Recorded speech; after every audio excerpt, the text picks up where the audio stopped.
Berdosakah bersahabat dengan orang kafir? Rasul sallallahu alaihi wasallam tadi memberikan nasihat, la tusahib illa mu'mina. Jangan bersahabat kecuali dengan orang yang beriman. Kita kalau sahabat ya, kalau kita punya kenalan non muslim ya, karena dia satu kampus, teman kita, nggak masalah, tapi jangan dekat. Lama kelamaan, tatkala kita melihat perbuatan-perbuatan kekufuran dia, kita jadi biasa.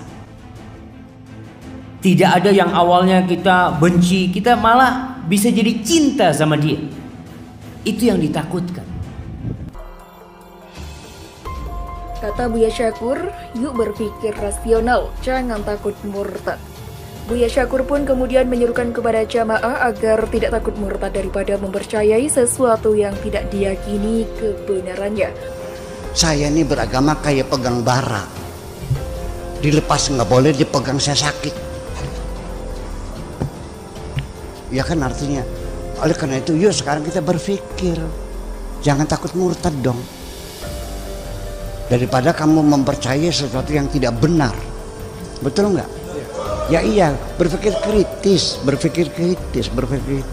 Selama ini kita dididik beragama ini dengan cara pejamkan matamu, matikan lampu, tutup jendela, kunci pintu. Yakinlah begitu caranya. Pokoknya kan begitu. Yuk kita berbicara rasional. Itu yang saya inginkan, dan ini akan terjadi perubahan nanti. Sebab kalau tidak dimulai dari pikiranmu, bagaimana bisa berubah? Ulama lihat bahwa ketika Nabi Muhammad itu bisa menaklukkan kota Makkah, idza jaa nasrullahi wal fathu wa ra'aita an-nasa yadkhuluna fi dinillahi afwaja fasabbih bihamdi rabbika wastaghfirhu innahu kana tawwaba. Begitu dikuasai, berhala-berhala yang ada 480 berhala itu ditumbangkan semuanya, lalu mereka masuk ke dalam Ka'bah. Di situ ada gambar Yesus, ada gambar Siti Maryam sedang menggendong Nabi Isa. Begitu mereka akan menghapus gambar Isa dengan Siti Maryam itu, kata Nabi mengatakan gambar ini biarkan saja, jangan dihapus. Ini ada di kitab Akhbar Makkah Lil Wahidi. Kenapa gambar Nabi Isa tidak boleh dihapus, berhala boleh ditumbangkan? Ada apa?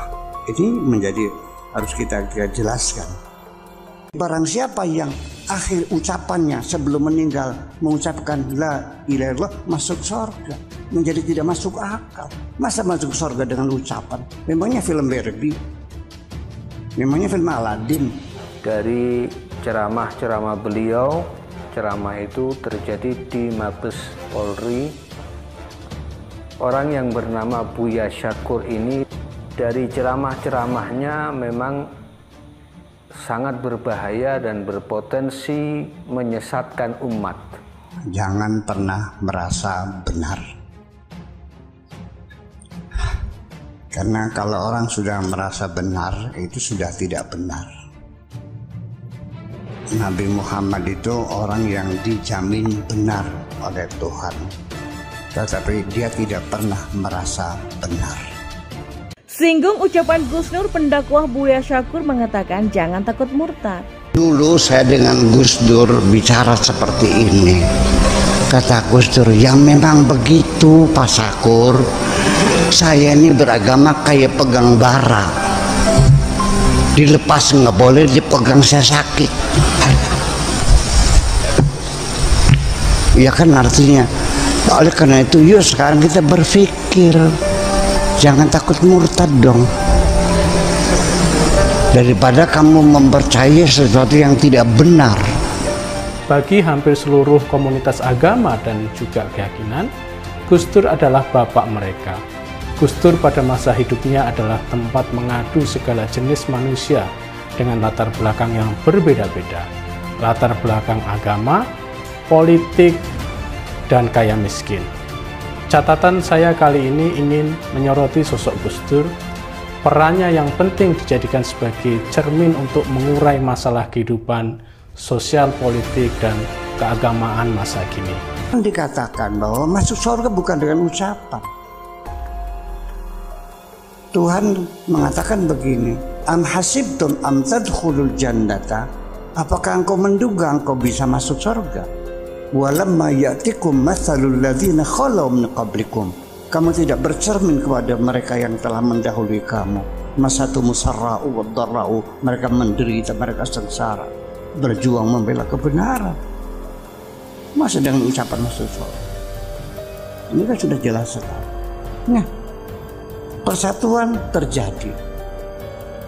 Alhamdulillah, ini 23 tahun selesai. Ya, Nabi Muhammad telah melaksanakan tugas dengan sempurna. Al-yawma akmaltu lakum dinakum wa atmamtu alaikum ni'mati wa raditu lakumul islama dinan. Ini ayat ini isinya menyatakan bahwa Nabi Muhammad telah melaksanakan tugasnya sebagai Rasul dengan sempurna.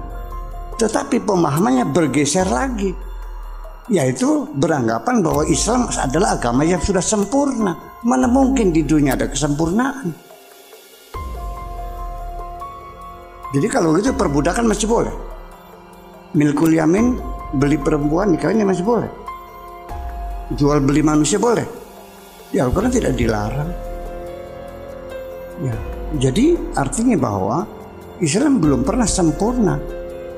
Dan Nabi mengatakan bahwa tidak akan pernah sempurna, akan dilanjutkan oleh generasi kita setelah itu. Siapa yang meneruskan? Al-ulama. Makanya al-ulama warasatul anbiya. Nah, kita yang meneruskannya. Dan tapi sayangnya ketika ada para ulama yang ingin meneruskan membangun persatuan, ingin berjuang, itu terburu-buru dihalalkan darahnya.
Itu ada satu pertanyaan mendasar. Agama itu wasilah atau ghoyah? Wasilah itu sarana, ghoyah itu tujuan.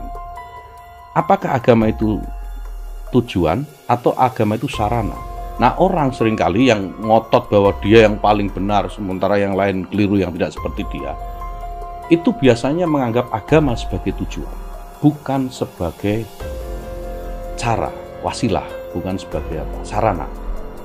Karena agama itu sarana, ya, menuju keridhaan Allah, ya kita harus hormat.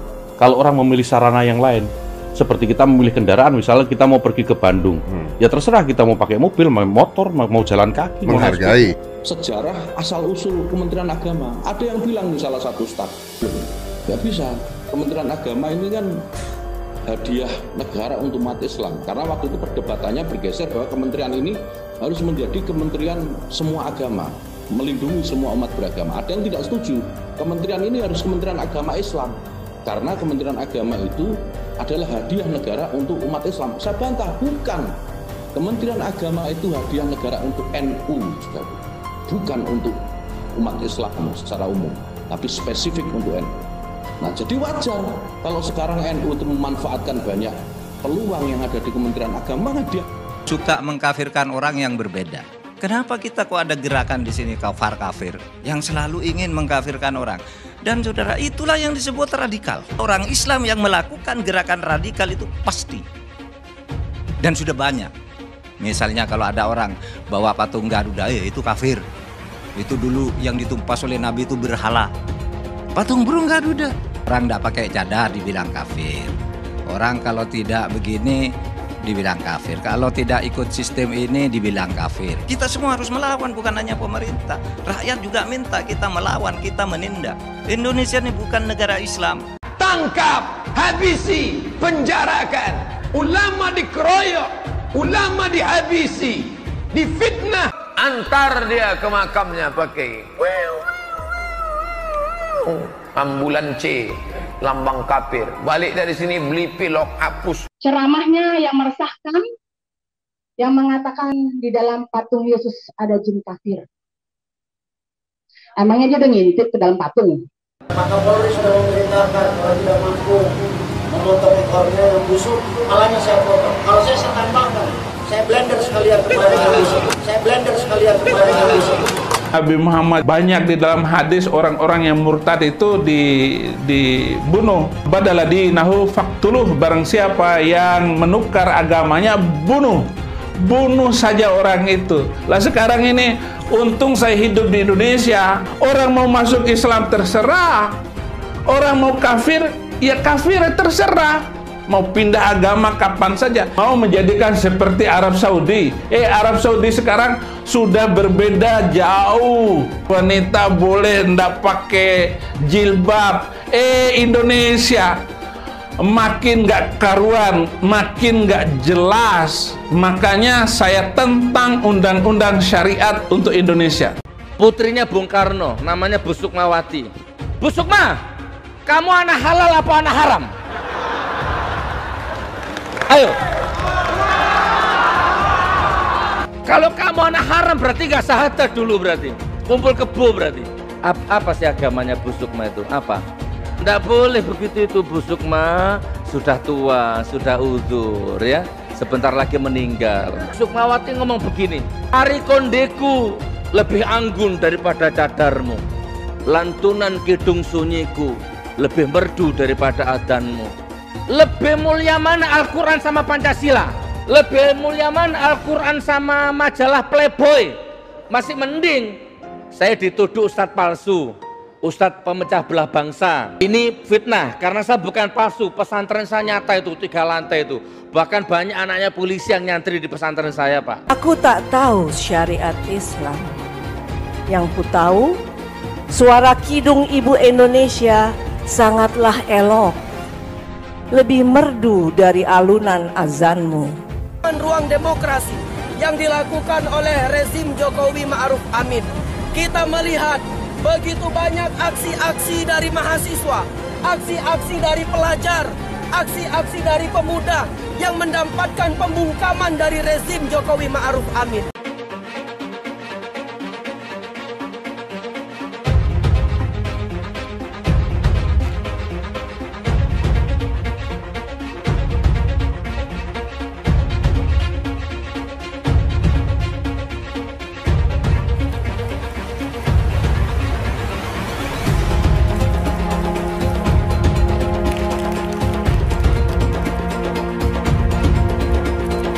Mengapa Sultan Somad kok bebas dihukum? Itu tadi, karena mereka merasa mayoritas. Bang, kok sekarang banyak TNI yang kadrun? Bang, kok banyak purnawirawan yang kadrun? Itu tadi, karena apa? Karena tidak memahami apa itu Pancasila. Itu kemarin jenderal satu itu, waduh, bukan jenderal itu. Lebih mulia kopral dari jenderal. Masa orang dikasih makan tai? Lagu Indonesia Raya togut, bendera orang merah putih nggak perlu dihormat. Garuda Pancasila itu haram, semua haram. Pakai BH sudah haram, apalagi? Yang nggak berjibat masuk neraka. Waduh, emangnya udah tahu dia neraka itu di mana? Tidak boleh satu agama menuntut bahwa Pancasila itu miliknya. Mereka mengklaim yang namanya Tuhannya Allah adalah cuma Islam. Pancasila dibilang, oh itu Pancasila itu bahasa Arab. Musyawarah untuk mufakat itu bahasa Arab. Ini, aduh, ini udah dikacaukan budaya kita. Jangan sampai anak-anak itu kacau. Makanya Pak Endro Priyono udah bilang, janganlah dibawa Arab-Arab kemari. Kenapa bukan bela agama? Kenapa harus bela negara? Bela agama belum tentu bernegara. Bernegara pasti mempersilahkan agama. Itulah Pancasila. Bidadari yang apabila betis mereka saking putihnya, apabila ditampakkan ke dunia bisa menerangkan seluruh dunia yang gelap. Ini 70 bidadari selain istrinya yang ada di dunia, andai kata istrinya juga penduduk surga. Di sini ada hiburan buat bapak-bapak yang ngebet poligami tapi belum bisa poligami. Jadi ibu-ibu yang tidak mau menerima poligami, andai kata ibu di dunia nggak dipoligami, di surga ibu pasti dipoligami oleh suami ibu sendiri. Ibu terima ataukah tidak? Indonesia yang satu, bukan karena keseragaman, melainkan keberagaman.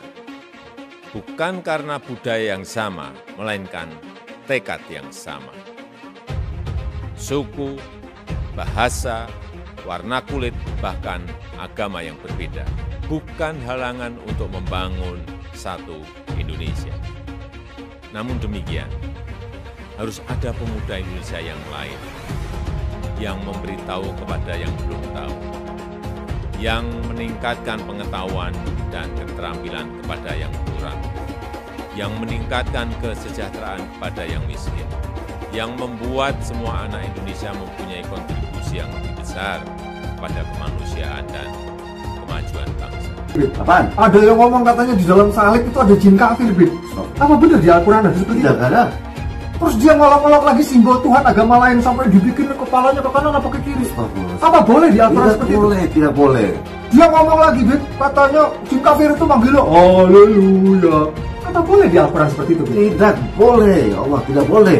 Terus kenapa dia masih bikin kayak gitu, Bib? Ya, 2024 milik Anies Baswedan. Wakilnya siapa?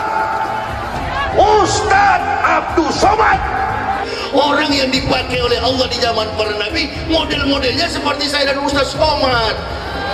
Ini satu pasangan ideal, kakak beradik. Ganggu adik saya, pasti saya naik vitamin, naik darah. Di dalam Al-Quran tegas dilarang bagi kita untuk menghina agama orang lain, apalagi untuk menjelekkan agama orang lain. Itu sangat dilarang di dalam Al-Quran. Di agama lain pun juga sama. Di Bible itu juga sama. Di Weda juga sama. Di Tripitaka juga sama. Bahwa Tuhan Allah SWT sesungguhnya menciptakan orang dengan agama yang berbeda-beda untuk saling menghormati. Betul. Betul. Betul. Betul, Bapak-bapak. Kalau tuntutan kami sebenarnya sama, tangkap Ustaz Abdul Somad sekarang juga.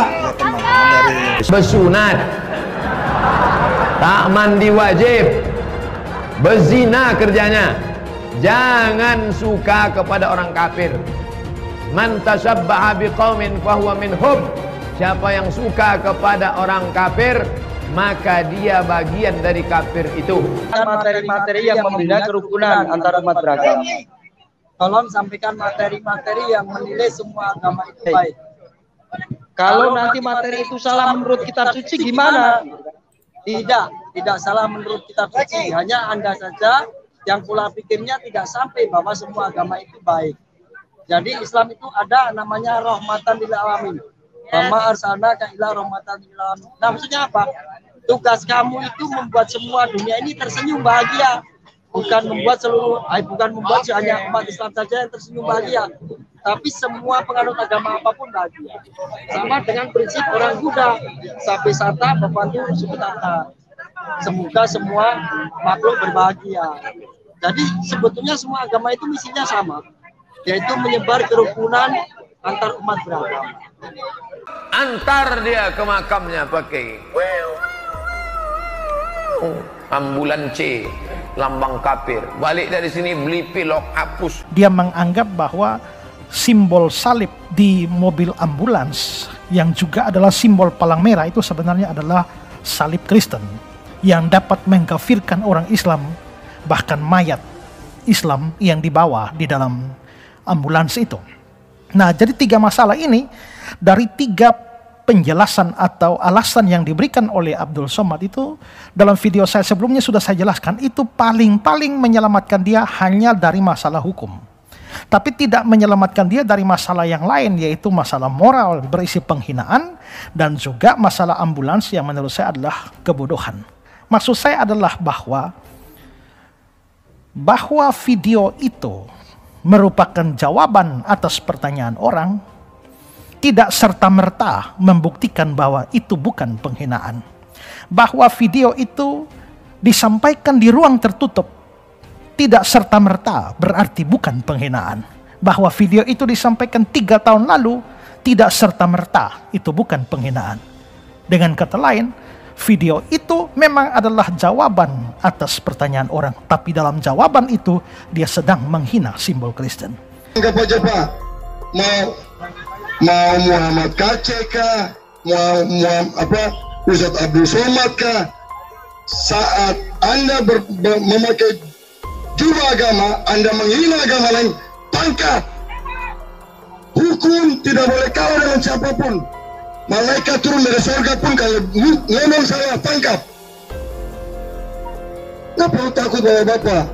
Bapak-bapak ini kan rakyat. Masa rakyat apa perlu kita bikin apa nih? Kita di belakang ke Polri, tangkap aja Pak.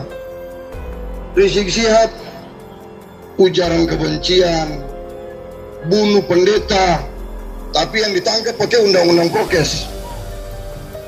Kan kasihan Pak, rakyat ini dikasih tonton. Antar dia ke makamnya pakai ambulan C, lambang kafir. Balik dari sini beli pilok, hapus. Ceramahnya yang meresahkan, yang mengatakan di dalam patung Yesus ada jin kafir. Emangnya dia udah ngintip ke dalam patung? Laporan itu setelah beberapa bulan saya dapat panggilan dari kepolisian untuk bersilaturahmi sebagai saksi. Tapi H-2 dibatalkan. Saya dihubungi dengan alasan pandemi. Oke, kita terima. Make sense. Saat itu COVID sedang lucu-lucunya di Indonesia. Beberapa bulan kemudian, setelah saya follow up, datang lagi surat ke rumah saya, mengundang lagi untuk bersilaturahmi lagi. Dan H-1 dibatalkan lagi dengan alasan COVID. Kok ini aja kasusnya dibatal-batalin? Ya lain nggak apa-apa, bisa pakai masker kok, bisa jaga prokes. 1 kali oke lah, gitu ya, dibatalkan 2 kali. Ini kayak skenario. Skenario apa ini ya? Gini Pak, saya resah ya Pak, gitu. Saya muslim tapi saya resah. Begitu banyaknya ulama-ulama yang mengajarkan, memberikan ceramahnya ini tidak pada tempatnya, tidak jelas. Ujaran kebencian sudah jelas ya. Mengadu domba, kerukunan umat beragama sudah jelas. Terus apa sih yang bikin pihak yang berwajib ini kok nggak berani narik Ustadz Abdul Somad? Ada apa sih sebenarnya bedanya dia dengan manusia yang lainnya? Ulama itu manusia, punya banyak ilmu, punya banyak salah. Apalagi dia orang panutan ulama yang memberikan kebencian yang didengarkan begitu banyak jumlahnya. Lalu nanti si jamaahnya itu pulang ke rumahnya menyampaikan apa yang dia dengar lagi ke anaknya, ke istrinya, ke keluarganya, ke teman-temannya di luar. Akhirnya seperti lingkaran setan. Sebenarnya mereka juga tahu ini salah, cuma karena ulama itu nggak pernah salah. Padahal ulama juga manusia. Lans itu tanda plus berwarna merah, itu beda dengan salib, ya, beda, tidak sama. Nah, kalau Ustadz mengharamkan tanda plus itu yang berwarna merah, ya, kalau semua yang bertanda plus itu dianggap lambang kafir, Ustadz seorang guru, saya mau tanyakan kepada Ustadz, ini yang terakhir. Bagaimana cara Ustadz menggantikan lambang tanda tambah atau tanda plus? Bagaimana cara Ustadz menulis 1+1 sementara tanda tambah itu haram? Karena itu lambang kafir, kata Ustadz. Jangan semuanya itu dikafir-kafirkan gitu loh. Saya nggak marah. Saya cuma protes kepada Ustadz. Kebetulan saya juga sangat mengidolakan Ustadz Abdul Somad ini. Cuma saya sangat menyayangkan memasuki tahun politik yang memanas tahun 2014 hingga saat ini Ustadz semakin kesininya semakin rasis. Itu yang saya nggak suka. Saya mohon maaf Ustadz, kalau seandainya ada orang agama lain yang mengucapkan kata-kata seperti yang Ustadz ucapkan itu, kemudian menempelkannya kepada agama Ustadz, apa yang terjadi? Coba, apa yang akan terjadi? Ditanya, apa pendapat Pak Ustadz tentang ISIS? Bagus, saya bilang. Siapa yang tidak ikut kepada ISIS, kafir, halal darahnya. Berita pagi ini telah mati gerakan bom bunuh diri. Jangan katakan bom bunuh diri. Ini banyak wartawan-wartawan yang tidak islami memakai istilah-istilah kafir tanpa dia sadari. Gerakan bunuh diri, padahal gerakan mati syahid. Zaman sahabat Nabi pakai pedang, zaman sekarang tak pakai pedang. Letupkan, ledakkan, mati syahid. Ada pun orang yang mengejek ini mati konyol. Kalau jemaahnya tidak taat, ustaznya tetap ke surga. Tapi jemaahnya berdosa itu yang ke neraka. Jadi ustaz tidak perlu memaksa jemaahnya untuk mentaati ajaran Islam. Karena dosa masing-masing manusia itu ditanggung oleh si manusia itu.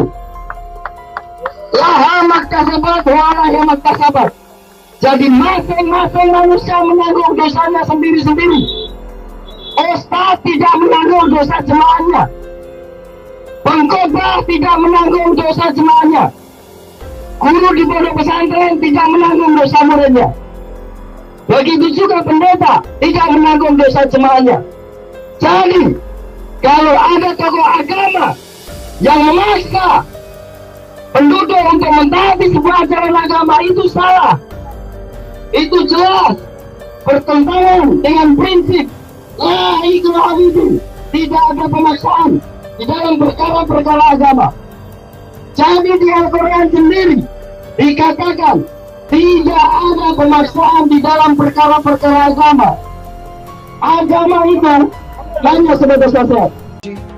Kami akan melakukan aksi damai di depan Kementerian Agama, Pak. Siapa yang menjadi agama minoritas, masyarakatnya lebih condong untuk berdiam diri, tidak mau bersuara karena terintimidasi dengan ini dan itu. Tapi saya pikir pola seperti itu kita mau sampai kapan, Pak? Kita terintimidasi, kita diam, kita nggak mau bersuara, wah nggak bisa, Pak. Dikasih Ustadz Abdul Somad soal jin kafir. Kasus itu sudah lama, sudah kasus 3 tahun yang lalu. Jadi, kenapa dituntut lagi sekarang? Perbuatan pidana yang ancaman hukum pidananya itu di atas 3 tahun, di atas 3 tahun. Makanya batas waktu penuntutannya itu adalah 12 tahun. Jadi kalau dikaitkan dengan masalah Abdul Somad itu menghina agama yang lain, termasuk penodong agama, ini ancamannya 4 tahun. Berarti lebih dari 3 tahun. Berarti perbuatannya itu, batas waktu penuntutannya itu adalah 12 tahun. Berarti masih ada batas waktu kepolisian menyidiknya itu 9 tahun lagi. Katakan di tas B itu ada tuyul, kuntilanak atau genderuwo. Marah nggak kau? Tangkap, habisi, penjarakan. Ulama dikeroyok, ulama dihabisi, difitnah. Susah ya emang kau jadi kadrun. Hidupnya cuma di kampung situ doang, plus gede di WhatsApp grup. Dia nggak lihat berita dunia sekarang lagi kayak gimana. Terus apa kabarnya dengan DKI Jakarta Yang sejakarta doangan ruginya 40 triliun. Kebanyakan proyek bongkar pasang, kebanyakan staf TUGP, ya kan? Bisa lo ngomong soal itu. Duit udah habis, minjem lagi sama negara, ujung-ujungannya bikin monumen lah. Nggak jelas. Bagi sembako buat masyarakatnya, nggak dijalanin.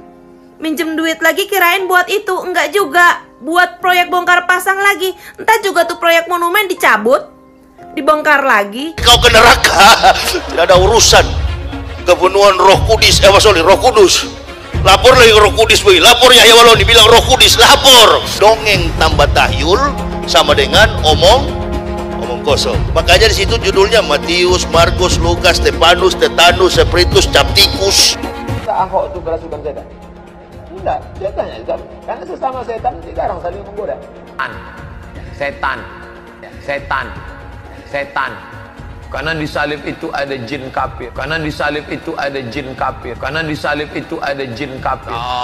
Haleluya.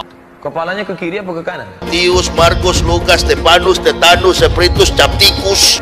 Juru bicaranya adalah seorang Muslim, tapi meneriakan satu suara, tangkap Ustadz Abdul Somad. Wow. Saya waktu lihat video ini viral di media sosial, saya terkaget-kaget. Saya bilang wow. Justru orang Islam sendiri kelihatannya mulai muak dengan Ustadz Abdul Somad ini karena dianggap tidak membawa persatuan bagi Indonesia melalui ceramah-ceramahnya. Makanya umat Islam tertentu sendiri pun mulai muak dan melakukan demo besar-besaran. Demo mereka minta supaya Ustadz Abdul Somad ditangkap. Saya jujur saya kaget loh. Kelompok-kelompok yang cinta tanah air, cinta persatuan dan kesatuan, yang mungkin sudah pernah melaporkan Ustadz Abdul Somad karena penistaan yang dia lakukan, penodaan agama yang dia lakukan. Terutama ketika beberapa waktu yang lalu, saudara masih ingat ketika viral video Abdul Somad mengatakan ada jin kafir di salib, tapi tidak ada hasil, tidak ada yang menangkap Somad sampai hari ini. Walaupun saya yakin laporannya sudah ada. Abdul Somad menghina salib, sudah dilaporkan belum tangkap. Kita tidak usah benci. Nanti setannya yang senang. Justru Tuhan tidak bertindak apa-apa. Mau lihat Tuhan bertindak? Serahkan betul-betul pembalasan itu hak Tuhan. Saya pribadi melihat demo tadi. Saya kok melihat kok ada tanda-tanda ya Tuhan akan membalas. Walaupun kita tidak ngotot untuk itu. Ya, Anda lihat Yahya Waloni. Laporan-laporan orang Kristen tidak pernah ada yang berhasil. Akhirnya Yahya ditangkap. Tidak. Dari komunitas pluralisme cinta Indonesia, cinta NKRI atau apa itu namanya, pokoknya ada pluralismenya. Itu baru berhasil. Sekarang orang menghina salib, belum ditangkap. Sekarang mulai ada demo nih. Dan Anda lihat video tadi yang demo lagi orang Islam juga di dalam. Ya. Kalau saudara nonton juga di video itu saya juga bingung. Mereka bilang bebaskan Muhammad KC, tapi tangkap dan adili Abdul Somad. Saya tidak ngerti kalau kasusnya Pak Kece kan kita sudah serahkan saja, berdoa dan serahkan proses hukumnya seperti apa. Apakah benar beliau bersalah atau tidak, kita berdoa. Ya, kalau selama ini kita bersuara karena ketidakadilan yang kita lihat, di mana Pak Kece dianiaya dalam sel, itu yang kita berteriak. Kita lihat ada hasil, kita berteriak, betul, Napoleon Bonaparte ditangkap. Teman-teman, Nyai itu diteror, ditakut-takuti, diancam-ancam. Nyai emang nggak takut ya kepada pendukung Yahya Waloni yang keberatan. Ustadz kaleng-kalengnya Nyai sentil katanya bela ulama, tapi kok mulutnya mohon maaf ya kalau mengata-ngatanya itu lonte lah, dajal perempuan lah, iblis betina lah. Jadi kalau ada orang yang percaya dan berguru sama si Yahya Waloni, ya nasibnya mulutnya sama dengan si Yahya Waloni, secungkring-cungkring jidat hitam. Kenapa? Terlalu percaya sama mulut-mulut yang menebarkan kebencian, fitnah dan hoax, mulut-mulut sampah. Mulut-mulut sampah inilah yang menistakan agama Islam yang sebenar-benar. Nanti begitu kita lawan, ya, ketakutan, kabur. Bilang mengkriminalisasi ulama. Ulama yang mana? Jadi kepada... Coba, dia ngelaporin orang lain nggak berani, yang menista Yesus dia nggak berani, begitu ada orang berani ngelawan PGI sama dia dihajar. Kan bangsat biadab ini PGI ini kan. Bangsat biadab. Itu kan persis dengan teman-teman kita YouTubers kan. Kejang-kejang Yesus dihujat, dihina-hina, mereka diem aja. Ya kan, nah, ketika jagoannya kita kritik, kejang-kejang semua di YouTube saya, ya kan, sama dengan jemaatnya pendeta 15 miliar itu, jam tangan 15 miliar, ya Yesus dihujat, kamu diam aja, ya makin tambun menawan, ya kan, nah, begitu pendetanya kita hantam, jemaatnya kejang-kejang semua. Bagaimana? Kenapa PGI bisa diam? Anak buahnya sendiri dilaporin, diintimidasi, ya, tetapi gilirannya kita nih dihantam, kalian diam aja, nggak ada pembelaan sedikit pun apapun, ya kan? Nah, saya kok berpikir ya, ini diduga 95%, ya mungkin 99%, kemarin sudah mualaf loh. Hati-hati Anda yang ada di anggota PGI, saran saya gereja-gereja under PGI sebaiknya Anda keluar, gabunglah sama yang lain ya, sama MUKI kek, sama PKLII kek, sama PGPI kek, tapi pokoknya jangan sama PGI lagi, karena cinta akan uang. Bukan masalah mereka percaya Muhammad, kita sudah sama-sama tahu Muhammad cabul. Tetapi masalahnya adalah uang. Ya, BOT-nya saja kepada Sandi Uno kok. Pokoknya banyak yang aneh nih PGI ini. Ya kan? Bukan cuma pecat Komar, bubarkan itu PGI. Kalau Gus Dur, kalau Santo Gus Dur mengusulkan MUI dibubarkan, maka Nabi ke-26 bersabda, bubarkan PGI. Oh, ya, Santo Gus Dur sudah bersabda bubarkan MUI. Nabi ke-26 bersabda bubarkan PGI. Ya kan? Kalau Santo Gus Dur lawannya MUI, kalau Nabi ke-26 PGI bubarkan. Itu yang benar, bukan diganti, bubarkan. Ada guna, coba gunanya apa? Siapa yang mendapatkan manfaat dari PGI? Nggak ada, cuman pengurusnya doang. Apakah orang Kristen mendapatkan manfaat dari PGI? Nggak ada. Apakah suara orang Kristen didengar oleh pemerintah melalui PGI? Tidak. Justru malah PGI menguatkan semua kebijakan-kebijakannya MUI. Siapa yang jadi korban? Yang paling kelihatan Muhammad KC sekarang. Yang paling kelihatan Muhammad KC yang jadi korban di depan mata dan didiamkan, dibiarkan. Ada PGI bersuara sedikit pun? Enggak. Malah kasusnya saya dibilang orang nggak jelas lagi sama PGI, ya kan? Nah, sama Gibet dibilang anak iblis. Nah, dia bapaknya. Saya anaknya, nah dia bapaknya. Saya menyarankan Anda gereja-gereja yang masih sadar, yang masih waras, ya, keluar dari PGI. Nah MUI-nya, ya, sekarang PGI-nya takut sama MUI atau dibeli. Ketika MUI berani teriak dengan lantang, tangkap si Paul, ya, bahkan si Wakil Presiden Republik Indonesia menginginkan kepala saya, PGI-nya malah ikut sumpah serapah ke saya. Kenapa dia ikut sumpah serapah? Karena dia takut. Kita percaya salib itu lambang mulia, bukan jin. Apaan? Ada yang ngomong katanya di dalam salib itu ada jin kafir, Bin. Apa benar di Al-Quran ada seperti itu? Tidak ada. Terus dia ngolok-ngolok lagi simbol Tuhan agama lain sampai dibikin kepalanya ke kanan apa ke kiri. Apa boleh di Al-Quran seperti itu? Tidak boleh. Dia ngomong lagi, Bin, katanya jin kafir itu manggil lo, haleluya. Apa boleh di Al-Quran seperti itu? Tidak boleh, Allah tidak boleh. Terus kenapa dia masih bikin kayak gitu? Materi-materi yang membina kerukunan antar umat beragama. Tolong sampaikan materi-materi yang menilai semua agama itu baik. Kalau nanti materi itu salah menurut kitab suci gimana? Tidak salah menurut kitab suci. Hanya Anda saja yang pola pikirnya tidak sampai bahwa semua agama itu baik. Jadi Islam itu ada namanya rahmatan lil alamin. Mama arsalnaka ila rahmatan lil alamin. Nah, maksudnya apa? Tugas kamu itu membuat semua dunia ini tersenyum bahagia, bukan membuat hanya umat Islam saja yang tersenyum bahagia, tapi semua penganut agama apapun bahagia. Sama dengan prinsip orang Buddha, sapi sata membantu suku tata. semoga semua makhluk berbahagia. Jadi sebetulnya semua agama itu misinya sama, yaitu menyebar kerukunan antar umat beragama. Susah ya emang kau jadi kadrun. Hidupnya cuma di kampung situ doang, plus gede di WhatsApp grup. Dia nggak lihat berita dunia sekarang lagi kayak gimana. Terus apa kabarnya dengan DKI Jakarta? Yang se-Jakarta doangan ruginya 40 triliun.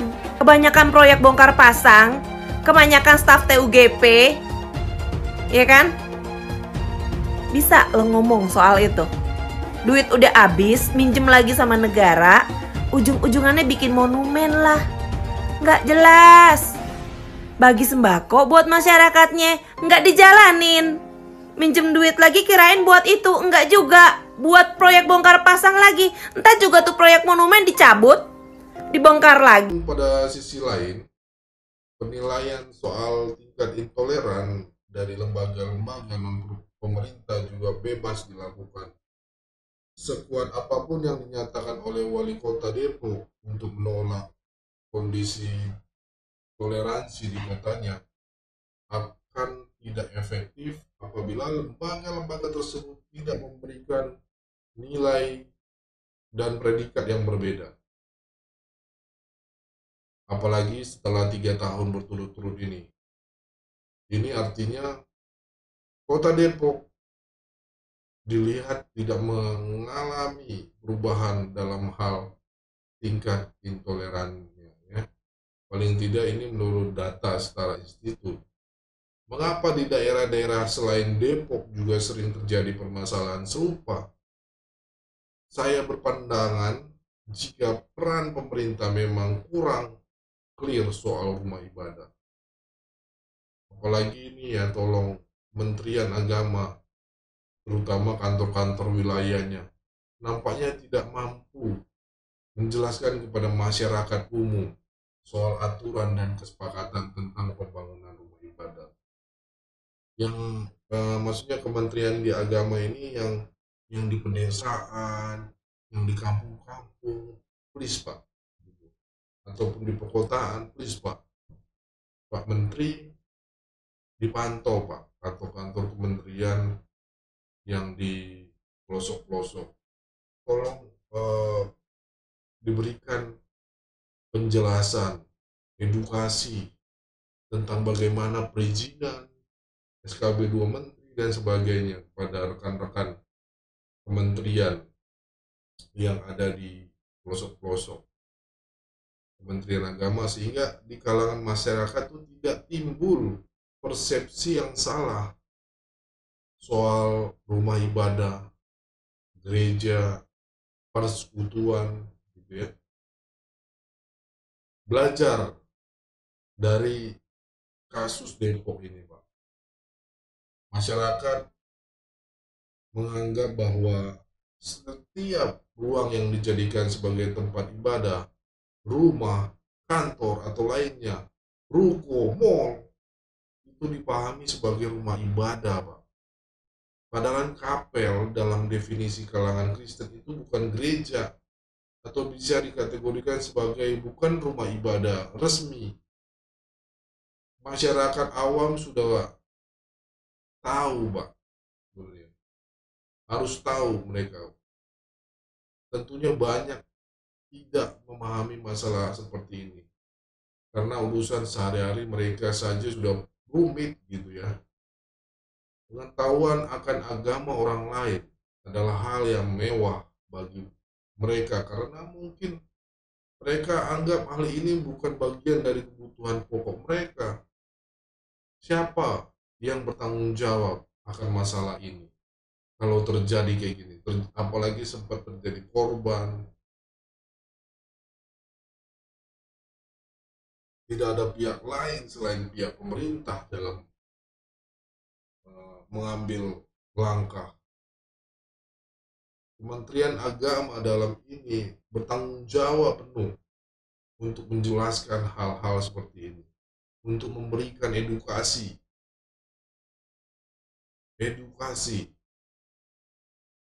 seperti ini, karena keberadaan Kementerian Agama ini memang salah satunya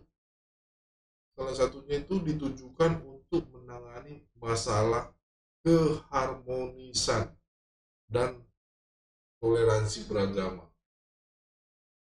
Jangan setiap ada masalah begini atau viral dulu atau geger dulu gitu ya. Jawaban Menteri Agama selalu sama. Begitu, dan begitu terus.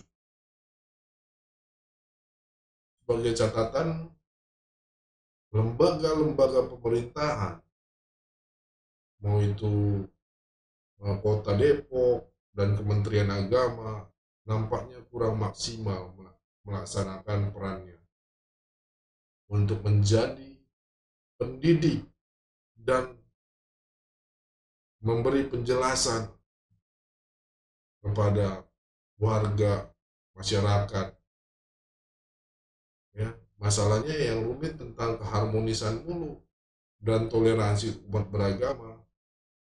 Jadi sangat diharapkan kementerian memberikan karyawan-karyawannya untuk turun ataupun tim ke pelosok-pelosok,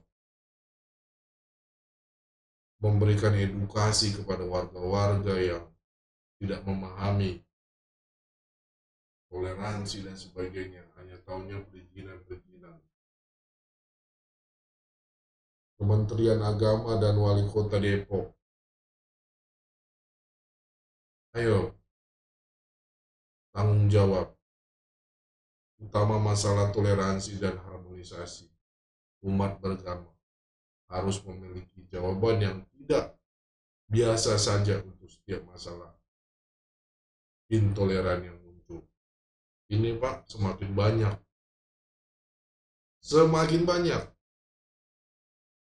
Kalau terus-terusan dibiarkan seperti ini, semakin banyak bibit-bibit radikalisme, penolakan atas tempat ibadah di Indonesia, Pak. Jadi, ayo kerja keras, Pak. Ayo kerja keras, turun langsung, Pak. Benahin selagi masih ada waktu. Kita khawatir di saat pemilu 2024 nanti, itu kita terpecah, Pak. Apalagi dengan digoreng dengan politik agama. Jadi, tolong effort pelayanannya, Pak, di Kementerian Agama. Turun langsung, melihat ke RT RW, melihat ke kecamatan, ke kelurahan. Mungkin itu dari saya, teman-teman. Kita udah setengah jam di sini untuk berbincang. Tetap kita menyuarakan apapun itu. Kalaupun dibilang, Bang, udah capek lu, nggak capek lu dari Januari ngomong terus tentang pembubaran gereja, penyegelan gereja. Nggak ada capeknya. Ini pelayanan. Kita tetap terus menyuarakan. Kemarin saya dikasih tahu sama keponakan saya. Dia bilang, Om, ini kok pembubaran gereja Om lagi, Om begini-gini. Sedih loh Om begini. Ya mau gimana lagi, sabar aja. Ayo kita sama-sama berjuang. Ayo sama-sama peduli, menyuarakan. Walaupun nggak saat ini, tapi saya percaya konten ini juga jadi berkat, jadi dampak, melahirkan jiwa-jiwa baru, ataupun cahaya-cahaya baru untuk terus menjaga toleransi di Indonesia. Jangan mau kalah, seperti kata Grace Natali. Pemerintah jangan mau kalah sama radikal-radikal.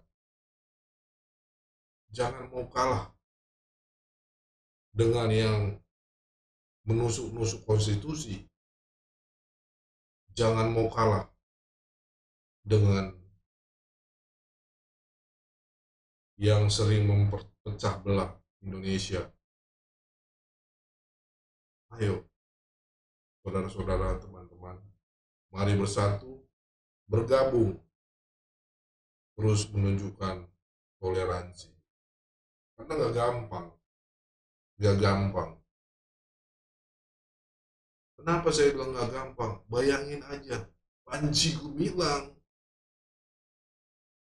dia pendiri itu yayasan terbesar di Asia, dan tubuhnya itu nama dari visi misi dari itu adalah rumah perdamaian, rumah penegakan toleransi dan perdamaian di Indonesia, rumah pendidikan toleransi dan perdamaian. Dia bawa dua, toleransi dan perdamaian, ditangkap, kan aneh. Tapi kita nggak habis sampai di situ, kita terus memperjuangkan toleransi. Saya aja memperjuangkan toleransi berat, apalagi Panji Gumilang memperjuangkan toleransi dan juga perdamaian, ditangkap. Ya, itu yang mungkin bisa saya sampaikan pada hari ini. Terima kasih. Jangan lupa bagikan video ini juga. Karena apa? Karena itu bagian dari pelayanan kalian juga, ya kan? Membagikan ke grup-grup WhatsApp, ke grup Facebook dengan apa yang saya bahas hari ini, itu juga pelayanan, saudara-saudara. Jangan khawatir kalau saudara-saudara nggak berani untuk mengangkat, bagikan aja video ini, nggak apa-apa. Ya, jangan lupa klik tombol subscribe dan dukung juga pelayanan kita di sini di Yayasan Cipta Pelita kita ya, di deskripsi. Terima kasih, itu aja yang bisa saya sampaikan. Semoga bermanfaat dengan apa yang sudah saya sampaikan. Intoleran berkembang subur di Indonesia. Jangan biarkan itu. Apalagi Indonesia adalah banyak perbedaan, tapi tetap satu. NKRI harga mati. Thank you, saya Leonardo Sirait. God bless you all.